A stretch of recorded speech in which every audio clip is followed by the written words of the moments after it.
(2035)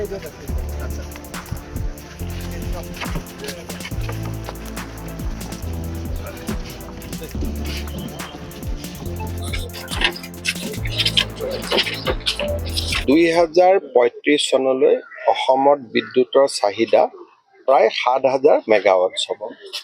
বৰ্তমান অসমত আমি উৎপাদন কৰোঁ 1,800 মেগাৱাট।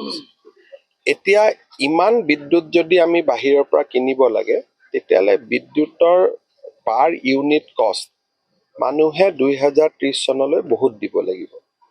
সেইবাবে আমি অসমত 2-3টা জাগা চাই আছোঁ, য'ত নেকি আমি 3,000 মেগাৱাট 3,400 মেগাৱাটছৰ আমি তাপবিদ্যুৎ প্ৰকল্প কৰিব পাৰোঁ। কিন্তু আমাৰ অসমত যিহেতু কয়লা নাই, আমি ঝাৰখণ্ডৰ পৰা কয়লা আনিব লাগিব। সেইকাৰণে এই প্ৰকল্পটো আমি ধুবুৰী বা গোৱালপাৰা জিলাতে বা বঙাইগাঁও জিলাতে কৰিব লাগিব। কাৰণ নহ'লে খৰচ বাঢ়ি গৈ থাকিব, আৰু যিমানে খৰচ বাঢ়িব বিদ্যুতৰ মূল্যও সিমানে বাঢ়ি গৈ থাকিব। সেইকাৰণে আমি গোৱালপাৰা জিলাত এটা, ধুবুৰী জিলাত এটা আৰু কোকৰাঝাৰ জিলাত এটা, 3টা স্থান আমি নিৰ্বাচন কৰিছিলোঁ। আৰু 3টা স্থানৰে আমি ক'ত কম বেছি মেৰিটছ ডিমেৰিটছ তাক আমি চাই আছোঁ। এতিয়ালৈকে কোনো কথা চূড়ান্ত হোৱা নাই। এই টেণ্ডাৰটো আহোঁতে কমচে কম আৰু আমাক 2 মাহ লাগিব। সেইকাৰণে আমি কৰি আছোঁ। চাপৰত যদি চিলেক্ট হয়, তেতিয়াহ'লে 3,400 মেগাৱাট ইলেক্ট্ৰিচিটি উৎপাদন কৰিবৰ কাৰণে 40,000 কোটি টকা ব্যয় কৰিব লাগিব।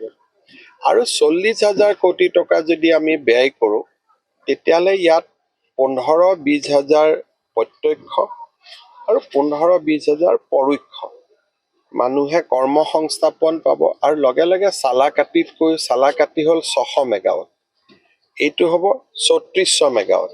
গতিকে চালাকাটিতকৈও ডাঙৰ এখন টাউনশ্বিপ নিৰ্মাণ হ'ব। সেইবাবে আমি চাইছোঁ যে কোনটো জাগাত তাত ওচৰত পানী লাগিব, সহযোগিতা লাগিব। সেইবাবে যোৱা 2-3 মাহ ধৰি মই প্ৰচেষ্টা কৰিছোঁ যাতে এডোখৰতো নহ'ব, দুডোখৰ যাতে ভাল মাটি আমি পাব পাৰোঁ। যিখিনি মানুহৰ ম্যাদী পট্টা আছে, তেওঁলোকক আমি ম্যাদী পট্টাৰ সলনি আমি বেলেগত মাটি দিম। কাৰোবাৰ পট্টা নাই, তেওঁলোকক চৰকাৰী নিয়মত এককালীন সাহায্য দিয়াৰ নিয়ম আছে। আইনত যি আছে সেইমতে, আৰু য'ত ইটা ভাটা আছে, তাতে মাটিৰ যিটো আজিৰ জোনেল ভেলু তাতকৈ 3 গুণ বেছি পইচা পাব। যদি জোনেল ভেলু ইয়াত 9 লাখ, তেওঁলোকে 27 লাখ টকা পাব। গতিকে কাকো আমি ক্ষতি হ'ব নিদিওঁ। হাইৱে বনালে যেনেকৈ মানুহে নিজে মাটি এৰি দিয়ে মৰমতে, কাৰণ ভাল পইচাও পায়, বেলেগ কামো কৰিব পাৰে। গতিকে যিসকলৰ ম্যাদী পট্টাৰ মাটি আছে, তেওঁলোকে উপযুক্ত ক্ষতিপূৰণ পাব। কিন্তু যোনে এনে বহি আছে, তেওঁলোকে চৰকাৰী নিয়মমতে একো নাপায়। কিন্তু মই এটা প্ৰতিশ্ৰুতি দিছোঁ যে তেওঁলোককো আমি সহায় কৰাৰ বাবে চেষ্টা কৰিম, যদি চাপৰ নিৰ্বাচিত হয়। এতিয়ালৈকে কনফাৰ্ম হোৱা নাই যে ইয়াতেই হ'ব, 2-3 জাগা আমি চাই আছোঁ।